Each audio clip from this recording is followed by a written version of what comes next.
Welcome back to the channel. I want to show you guys another reference wipe trick that I just learned. So normally when I've been checking shots for color match, I would add them to the still gallery over here, which is over here on the left-hand side. And this is wherever you've added any stills. This can also work for power grades. If you have a collection of stills, I've shown that where you can import movie stills if there's certain scenes from certain movies that you like. You can always reference back on those and look at them. So you can do that. But inside your project settings is your stills for that particular project. So you can see I've grabbed one here of this shot and another one of this shot.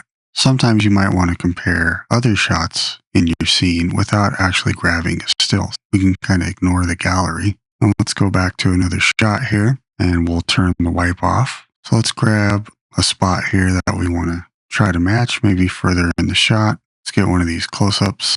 So let's say we were working on this shot here and we wanted to compare it to shot 25. Now you could bounce back and forth, maybe go to 27. You can see it's a little brighter. So let's go to 23. What we can do is right-click on the shot you want to compare. And then down here in the middle, it says wipe timeline clip. That'll highlight it blue. So that turns your wipe on.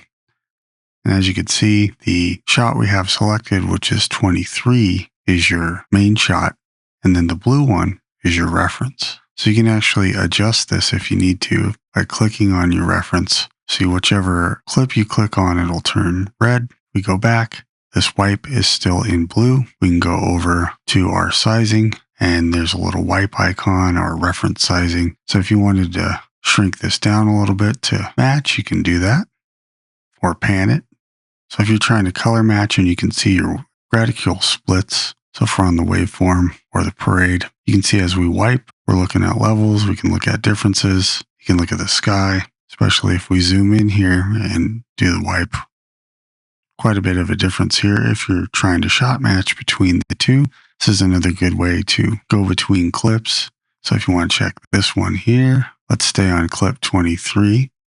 Then I'm going to right click clip 30 here. Add that to the wipe. It turns blue. You can now see that changed. And now you can see a massive difference where this frame on clip 30 is reddish. And keep in mind that the reference sizing does change across the board whenever you do that. So here's a split screen of these two clips without having to make a gallery still, because you might not want to do that. You might want to just look and see those back to back. All right. Thanks for watching, and I'll talk to you guys on the next video.